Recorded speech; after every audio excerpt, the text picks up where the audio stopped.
Welcome to Access a Trader, the #1 community for those who are committed to taking control of their trading in order to achieve success, profitability, and longevity. Thank you for joining us. Here's Dan Shapiro to help you find your edge, master your process, and own your future. Hey guys, good morning everybody. Welcome to another edition of the AccessATrader.com weekend update show. Hope everybody is doing well. Hope everybody is trading well. Hope everybody is on the journey to happiness, right? Happiness and health, right? Without happiness and health, well, what else is there, right? So hopefully you guys are doing well. Let me be one of the first, depending when you are seeing this video, to wish all the fantastic moms, single dads, okay, more moms, a happy Mother's Day weekend. Again, there is only one mom, right? So treasure her, love her, hug her, and hopefully you guys have a great relationship. So let's talk about it, right? Let's talk about it. First of all, guys, if you like what we're doing, are an avid watcher, all I ask is take a moment out, click a like on the video, support the channel. I'll hopefully continue to help you guys out. So after an 11% run up in the last 2 weeks, we talked about this even going into the new week, last weekend update, that, is there a possibility we get a little bit of a pause, just a kind of a catch the breath scenario after an 11% move? Again, it's kind of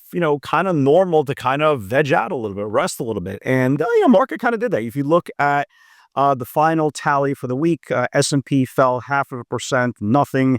The Dow slipped 0.2%, nothing. And the NASDAQ, after being up north of 11% for the last 2 weeks, was down 0.3%. So very good organic flow. And if you guys remember a couple of days ago, well, the time that we reclaimed back the 50-day moving average, the first video I made was, look, we're day 2. How can we be over, how can we be over bought? And since that video, the Qs have up another $8. I mean, so again, you have to know kind of where you are, man. You really do. Before you start, swinging for the stars and reaching for the moon, you have to read the room, guys. You have to know where the interval of the market is, the sentiment is, the technical area of push and pull. And right now the bulls are doing a very, very good job, the only issue is, for the last couple of times we got back above 291 over the 200-day moving average, it's gotten rejected. You can see it got rejected Thursday and it got rejected on Friday. The key right now for the bulls going into this new week is get back above 491, right? If we can get back above 491, that will reclaim back the 200-day moving average, and that will be the next, well, at least it should start the next leg up for the bulls. Any close above this whole channel here starts pushing to the 497, 498 level. And that's literally the last area of supply, because any close above the 150-day moving average of 498, you can see how much room we have in the next foreseeable future. So great job by the bulls. We had FOMC this week, which is pretty much a non-event, same language, same jargon, that they left rates unchanged. Again, where Powell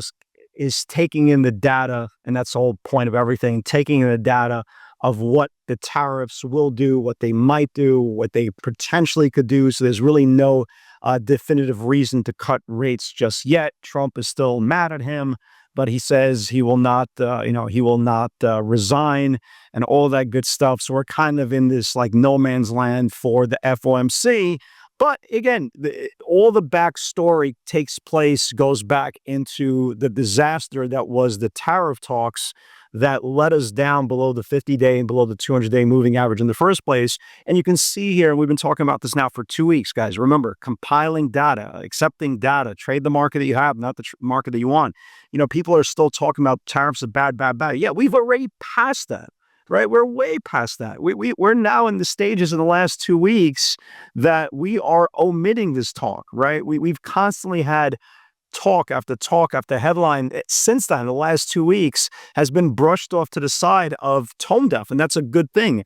All eyes this weekend as we are sitting down with China over the weekend. The U.S. already has acknowledged that will probably take 20, 30 different meetings to kind of hammer out a deal. So for anybody to think a deal with China is going to be done over the weekend, it's really, really aiming for the stars. But at least there's some sort of dialogue, right? And I think the fact that we are 2 weeks removed of negative headlines of tariff, tariff, tariff. The only thing that could happen is a trade deal, right? Once we get the trade deal, then there's the cherry on top, and then the market could really have an aggressive move higher. Speaking of tariffs, right? Speaking of tariffs, we got our first deal. Problem is, our first deal was with our biggest ally, the UK. But hey, a deal's a deal, right? With the 2,000 countries that we're negotiating with, that we're finally going to get a deal with something. At least we got a deal done with our, basically like getting, when nobody likes you, your mom is your best friend. Well, that's kind of what happened here. We're in the middle of a trade talks with everybody, but our mom struck a deal with us. So great job. Great job. Again, baby steps. Again, you can't put the cart in the horse getting a trade deal done with China if you can at least get your biggest ally on board. And so far, that's exactly what happened. Bigger story from the speculation aspect of it, Bitcoin, right? Bitcoin had never went down, man. I always kind of looked at Bitcoin, and again, I'm a very Bitcoin novice-esque. I'm not a crypto guy, but I always looked at Bitcoin as like, well, why are you trading Bitcoin if everything's tied into technology? I used to always think that Bitcoin was like a technology play. As good as the technology was, so is Bitcoin. Not so fast, not so fast. And the market went down, really, really aggressively in February. Bitcoin had every opportunity to break down. It did not. It's currently trading in the 103,000 area. So speculation, good job for all you guys who are holding Bitcoin and crypto. Good job there. It really does show you there is an opportunity for a full disconnect for asset classes. So that's a very, very big deal there. Other than that, individual stocks, you had a lot of really good progressions this week. You saw Amazon continue to pursue its way above all the supply, closing now 2 days in a row above the 50-day moving average. Again, we talked about that in nauseum. NVIDIA had some news this week that finally got it above this whole supply, that the United States will, I forgot what the hell the news was. You guys read it. I don't remember. I'm too old for this shit. But anyway, some good news for the semiconductor industry, especially even NVIDIA. I think it was some sort of, they were going to get taxed doing business with China, or something like that to that degree. You can tell it's the highest close in the whole formation. Now, all it needs to do is get back above the 314 highs. We saw some pretty notable 319, 320 bets, 119, 120 bets coming in for this week. So that's very, very good. Meta continues to shine after its big earnings run. Microsoft as well, right? But the big story, right? The big story, I mean, we might as well talk about it, right? The big story was for 3 weeks. If you've been watching this channel, I'm like, yo, the last stock that hasn't come out of this channel is Tesla. Any day now. Maybe tomorrow's the day. Maybe tomorrow's the day. I've been literally saying that for 3 weeks. Literally 3 weeks. Been taking the hors d'oeuvres, right? Taking the hors d'oeuvres trade, $1 here, $2 here, 50 cents here, right? Taking those little scalps, that's fine. But it's like being in a wedding and you're constantly being fed hors d'oeuvres in the hors d'oeuvre hour. And you're like, God damn, how many pigs in the blanket can I eat? Enough of the pigs in the blanket. I want the main course. And then final, right, with all the data, if you've been watching these videos, man, they were coming, if you even go back to Wednesday's video, I even said, man, these guys are betting millions of dollars for the June 300s, nonstop. Either these guys are the dumbest human beings on the planet, or they have news at hand, or God is on their side, or a combination of three. And finally, right, when you couldn't take it anymore, when the earth just felt horrible to live in and the walls were closing in, we did, right? We absolutely did. Finally, Tesla gets above this range with probably the most aggressive candle I can remember. in a very, very long time. For all you guys who've traded Tesla, not even with me, man. We were so ready for this. Not even with me. Just Tesla traders. You kind of know that when a Tesla candle hits, it hits a lot differently than pretty much any other stock on the planet. But when you're prepared and you got the options market coming in and they're pounding, pounding, pounding short-term expiration, 10, 15, $20 out of the money market calls, man, you know it was just inevitable. You know it was imminent. The question was when. So it's like doing the rain dance in the desert. One day it will rain. One day it will rain. One day it will rain. And you finally get that drop on your face and you're like, see, I was right. That's why we play the game. Tesla finally, after all this time to be talking about it for 3 weeks, finally got above the channel here. There was literally 3 pivots for the whole day. Can I tell you something? At 11:30, the market could have been down 2,000 points. I had no idea what was going on in the market. I couldn't care less what was going on in any other stock. I couldn't care less about anything. We were so dialed into Tesla. We were in the middle of a $12 to $14 candle. It was awesome. It was absolutely awesome. Congratulations for all you guys who caught Tesla. I mean, this was it right here. This was literally it, man. Tesla 295 was the holy grail. That was it. There was no room for discussion. That was the top of supply. That was the top of the range. It was a 3-week consolidation. They were betting nonstop. If we were going to be wrong, we were going to be wrong, right? But this was a scenario that if you do trade Tesla and you were prepared, you caught yourself on the really great end of one of the best candles of 2025. 295 holy grail, do or die. It's 5-star. It's a 5-star setup. It wasn't 2, 3, 4. It was a 5-star setup. And Tesla, absolutely phenomenal move. The highest move, my highest sale was in the 305s. Got up to 307.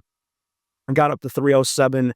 I sold my runner in the 298s before the close, and I probably did the wrong thing. I'm going to acknowledge this before the start of the week. I probably did the wrong thing. The problem was there was no buying pressure, right? The stock sold off about 10 points from the highs. As great as that first 13 to 15 point candle was, it just kind of just came down for the rest of the day. And the one thing I always know when I'm taking positions overnight, I want to see pressure in that direction. So if I'm going long, I want to see aggression into the close. If I'm going short, I want to see aggressive selling into the close. And we were just 10 points off the highs, and I sold my runner up like 3 and change. And I was like, you know what? I'll watch it again for Monday because, again, the whole point of taking overnights is being closer to the highs than closer to the lows. And we were 10 points off the highs. I'll probably regret it. You'll probably see Tesla open up, 302, 303, and I'll probably be wrong. But you know what? Now that we have a definitive continuation channel going into this week, it'll make things a lot easier to digest. And again, if you look, this is now the highest close in the whole formation. It hit the upper Bollinger Band. I thought we could get to 308. We got to 307. So it did really hit measure potential for the day. But now for next week, and again, it's possible for Tesla to have an inside day. But for next week, if Friday's channel does confirm at some point next week, we could see a move to 315, 316, what would be its next measure potential. The only other stock that confirmed, I couldn't care less about this, QBTS, and congratulations for you guys who did catch it. But QBTS needs to confirm yesterday's channel of 1089. As you can see here, traded up to all the way up to 1168. Some decent call buying came in, 1195 for all you guys are trading QBTS. $12 is basically your next stop.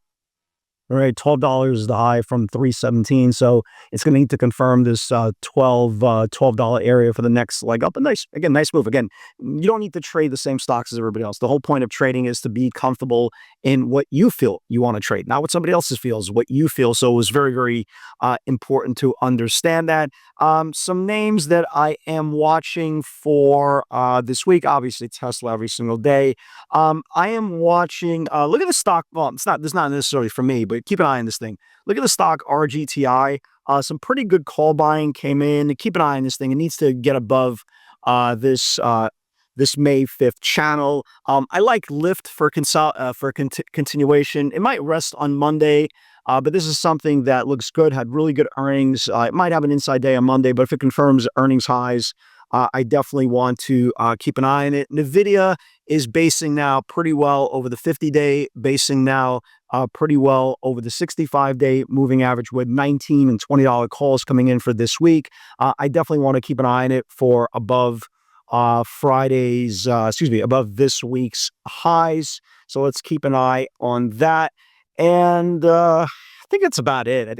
We'll see how the market structure kind of plays out for this week. But again, going into this week, just to kind of tie a ribbon on this conversation. Again, the bulls need to close over 491 to reclaim back the 200-day supply. Guys, have a great night. Everybody have a great weekend. I don't know when you're getting this video, but happy Mother's Day to all the awesome moms out there. Have a wonderful day.